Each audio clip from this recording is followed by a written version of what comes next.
Hello po mga kababayan, mga kaibigan, mga kabirador. Dito naman po tayo kay Tokis Birador, ang second channel ni Simply Tokis Vlog, no? Kamusta po kayong lahat? Tayo po ay magbibigay ng maiksing komento, opinion na reaksyon dito po sa mga mainit na usaping pang-politika sa ating bansa. Shout out po lahat sa mga members ni Tokis Birador. Nandiyan po sila Miss Carclea, Miss Lalaine, si Miyu, si Suset at si Elora. Shout out po sa inyo, no? Maraming salamat sa walang sawa yung suporta. Ganun din po sa mga kabirador, no? Na kahit na kokonti lang tayo sa ating live stream, kokonti tayong nanonood sa video ni Tokis, nandiyan po kayo. Maraming salamat po sa inyo and may God bless us all. So pag-usapan natin mga kababayan, yung bagong-bago neophyte na senator na si Erwin Tulfo, kasi po meron po siyang katanungan dito po, gusto niya magpaliwanag ang isang ahensya ng pamahalaan, itong Department of Health. Okay? At ganoon din po, itong inyong tokmol na Vice Presidente, mukhang kinastigo yung sarili niyang mga minions, mga kababayan. Kinastigo ang sariling kakampi, mga kababayan. Oo, bakit? Mamaya malalaman ninyo. Ha? Kasi po, ito muna, unahin muna natin si Erwin Tulfo. Sorry naman mga kababayan, hahanap natin yung ating nasave na may nasave tayong article dyan mukhang nawawala ha? Teka lang.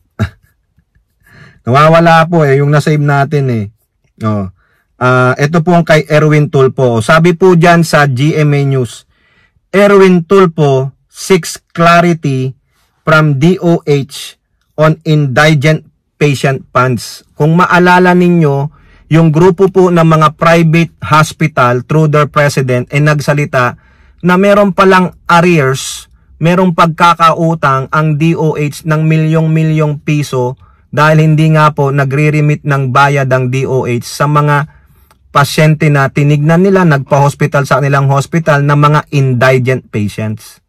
Nakarating na rin po yan sa kaalaman ng Malacanang at sinabi nga po ni Attorney Claire, pinag-explain ng DOH, sabi po ni Yuse Claire Castro ng PPO at PCO, kulang kasi kayo sa submittal ng mga requirements na dokumento kaya hindi kayo nababayaran. Sa palagay ninyo sila magsasubmit ng invoice o bill papunta ng DOH na kulang-kulang ang requirements? Di ba kayo ang nagbibigay? May mga dapat listahan na dokumento isubmit, yung mga mag-aas ng bayad, yung magpapa-reimburse ng bayad.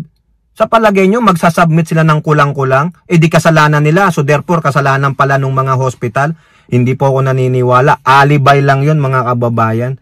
No? Ikaw ba naman, milyon ang hindi mo makuha? Magsasubmit ka ng hindi kompletong paperwork? Kulang-kulang yung dokumento mo? I don't believe that, mga kababayan. Hindi po ako naniniwala Ha? So, ngayon, si Erwin Tulfo, tataka siya bakit nire-reject yung kanilang mga GL, guaranteed letters from barangay kapitan to the senators, no? So sabi ni Erwin Tulfo, gusto niyang magkaroon ng pagpapaliwanag. Bakit ganon, DOH? This is unacceptable. For someone who is sick, every second counts. Asking them to wait is not an option. If you no longer have funds for indigent patients, say so. Don't give them false hope. These people did not choose to get sick. Let them make their burden heavier. The Medical Assistance to Indigent and Financial Incapacitated Patient Program o yung MAIPP provides financial assistance for medical expenses to eligible beneficiaries. Tulfo also raised concerns that Health Department may have depleted its funds under the program. Ano nangyari? If there are no funds left, how did that happen? Di ba pareho tayo ng tanong, Senator Tulfo? Congress approved sufficient funding for MIFIP. Di ba? Nasaan? Di ba? He noted that some private hospitals in Region 4A, particularly in Batangas, are considering suspending the acceptance of guaranteed letters until the 530 million in allegedly unpaid items is settled. O biruin nyo, 530 million. May isang ang hospital, 91 million yung kanilang invoice na unpaid from DOH. Nasaan ang pera? 'Di ba? Ang sinabi lang ng DOH officials kasi kulang-kulang daw po ang dokumento. Really? May sapat kayong pondo, yan din ang sinabi ni Yusek Castro, may sapat pong pondo ang MAIFP. Oy, DOH Herbosa, ano na ha? O, ayusin mo yan. Ha? Mamaya, ang labas nito, ang system nito, ang sisisihin mga kababayan, walang iba kundi ang Pangulong Marcos, kasi sasabihin na naman nila, corrupt kasi kayo. Corrupt kayo. Ha? Yan po ang lalabas dyan.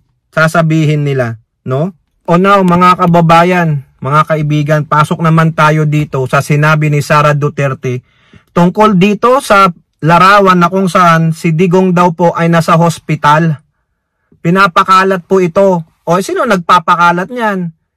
Sinimulan nyo kasing sinabi nung nanay mo, Tukmol, ha? Doon sa Netherlands, yung nanay mong German na, wala, he's okay. Pero butot balat na lang po siya. O, di ba? O ngayon, ginawan ng mga meme, no? Tignan nyo yung larawan na yan, mga kababayan. O, di ba? Nilalabas po yan. Sino naglabas niyan? Sinong may gawa niyan? Kayo rin namang mga DD-shit ang may gawa niyan. Humihingi kayo ng awa sa taong bayan. Humihingi kayo ng awa sa mga international community, pero alam po natin na peking-peke yan. Ano pa ang sabi ni Sara Duterte? Edited.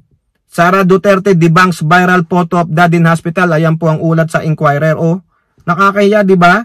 Oh, it's not true that his photo. The photo is not true. That photo was probably edited. That's a different patient. They just changed the face of former President Duterte. O mismong si Sara nang nagdebunk. Oy, mga DD shit. Ha? Mga DD shit.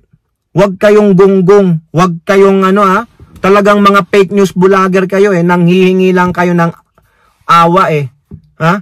Mga palabas lang yan Ba't hindi kayo maglabas ng picture ng totoong larawan ni Digong na butot balat? Sabi pa ni Bongo, wala na daw laman.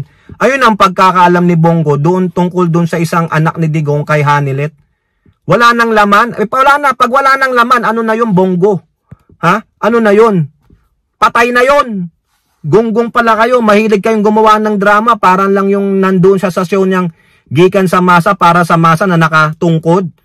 Ano inamin ni Digong?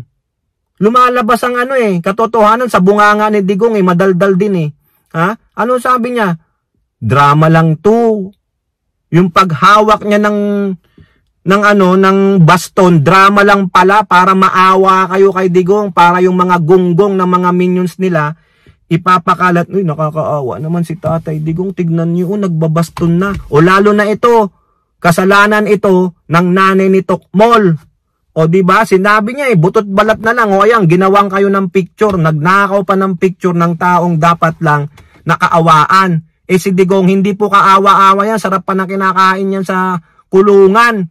Tapos sabi pa ng ICC pagagandahin nila ang kanilang medical services sa mga nakabilanggo dyan. Di ba daig pa tayo ni Digong, baka araw-araw yan chine-check up ang BP, minomonitor ang kanyang kolesterol o ano pa, pagkain niya. Ha? Ayaw niya lang mag-exercise kasi tamad siya. Di ba yan ang pinakita niya sa mga anak niya, mga katamaran, tamad. Buti nga sa inyo, ha? Kasi mga gago kayo. Gawa-gawa kayo ng peke, pati video, picture, pati pagkatao nyo, peke. Di ba, Harry Roque, yung pagkatao ng sinusuportahan mo ay peke. Mga budulero, mga mamamatay tao, magnanakaw, gawa-gawa istorya, ayan, nabalikan kayo ngayon. Kayo po, ano pong inyong masasabi? Comment down below and don't forget to like and share. Hope to see you on next videos. Bye-bye. God bless.